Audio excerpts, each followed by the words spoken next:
The Resident Evil series remains one of gaming's cornerstone horror franchises. Since its inception back in 1996, the series has provided gaming some of its scariest and most iconic moments. But perhaps none are as scary as the Mr. X chases through 2019's remake of Resident Evil 2. The Resident Evil series had done this before, perhaps most famously in Resident Evil 3 Nemesis, which sees the titular character chasing you throughout the streets of Raccoon City. But when it comes to pure, unhinged terror, we believe the series perfected the art of the chase with Mr. X. Before we get into the deep dive, once you're done watching, head on over to Watch Mojo to see our full top 10 list on this topic.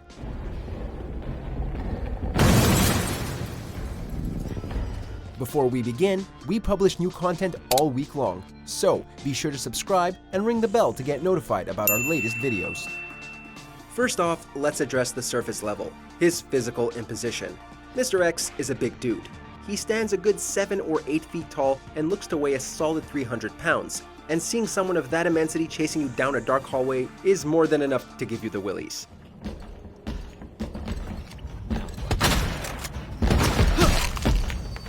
But there's a lot more to his physical appearance than just his height and weight. His white, expressionless, very inhumane face is terrifying, and his black coat both masks his true appearance and gives him an air of the uncanny valley. You know this thing is not human, but the sophisticated outfit is certainly doing all it can to mask that unsettling reality. There's also the sound design to examine.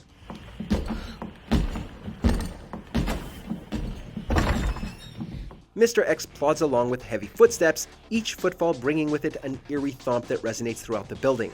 He just sounds heavy, not to mention incredibly dense.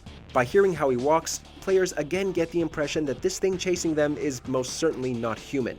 The sound design of the game also plays a major role in making Mr. X so relentlessly terrifying. Many games have made good use of footsteps to elicit fear, but perhaps none have done it as well as Resident Evil 2. Hearing Mr. X directly behind you is unimaginably scary, not to mention hearing him stomping around on the floor directly above you, or better yet, coming down the stairs that you so desperately need to go up.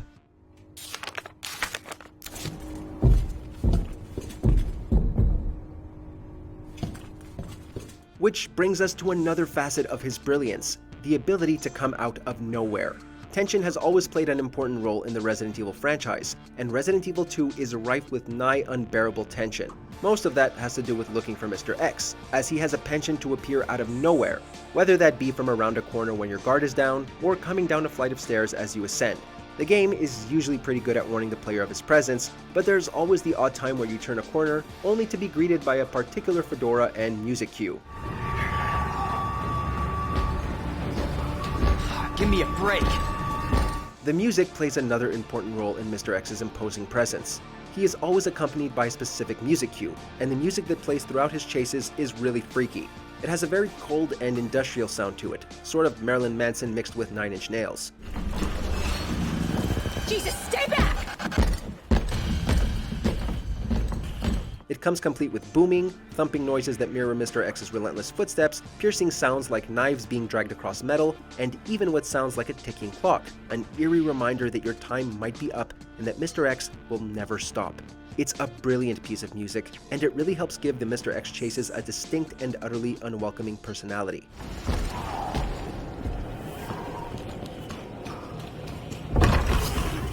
Speaking of personality, Mr. X doesn't have one. Unlike his accompanying music, Mr. X scares the player through sheer silence alone. There's a reason that many slasher villains including Jason and Michael are silent. It's just way creepier than speaking, and it makes them seem more inhumane. Like death itself approaching, rather than just another psychopath.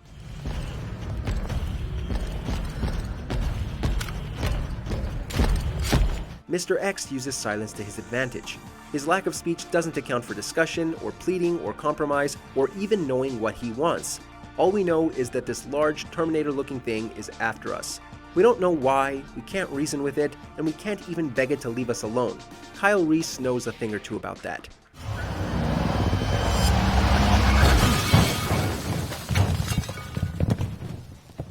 And much like the Terminator himself, Mr. X is nigh unstoppable. Sure, you can fight back, but it won't do you a lick of good, and it'll only serve to waste your precious ammunition. It's different because players are used to Resident Evil villains being killable. Even the freakiest and deadliest of enemies have a weak spot, and even if it takes a large chunk of your ammunition, you can take it down. But not Mr. X. The game encourages you to run and hide from X, not fight.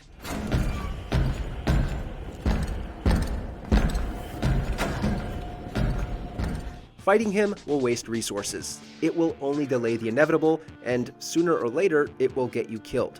The fact that he is quite literally unstoppable makes him far more of an imposing and dangerous monster than anything before seen in the Resident Evil universe. Even the more gung-ho Rambo-esque players who use ammo liberally and without second thought are powerless against Mr. X. And because the game forces you to run away, it in turn strips away your power and your agency, and there's nothing scarier than feeling utterly alone, helpless, and defenseless.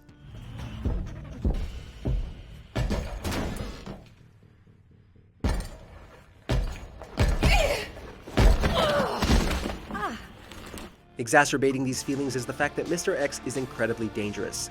He's practically a mini boss fight in and of himself. For one thing, there's no defeating him. Secondly, X deals an unbelievable amount of damage. It only takes a few jabs, depending on the difficulty of course, to take you down. All of the preceding qualities of Mr. X would be meaningless if he didn't actually serve as a dangerous and imposing figure. Creeping music and his hulking silhouette would be a lot less scary if he did the damage of a zombie. But he has the capability to drop you in just 1 or 2 hits, ensuring that the player remains vigilant and afraid of his mere presence. Him getting within 3 feet of you isn't just an eerie event, it's a matter of life and death.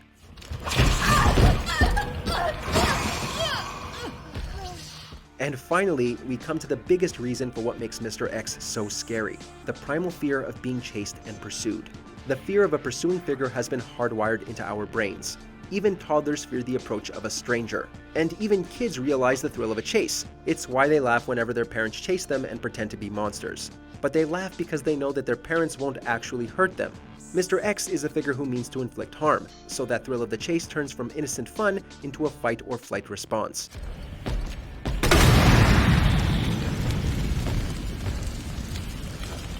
Unfortunately, the game strips away your ability to fight and forces you to flee. It debases players into pure instinct. It turns us into a rat running from a cat. Maybe Mr. X reminds us that there are more powerful forces out there and that we aren't as powerful or alpha as we'd like to believe. But then again, isn't that the entire point of horror? To scare us into submission. To activate the thrill of danger without needing to put us in harm's way. In this regard, Mr. X succeeds. And in that way, Mr. X perfectly represents what people love about horror.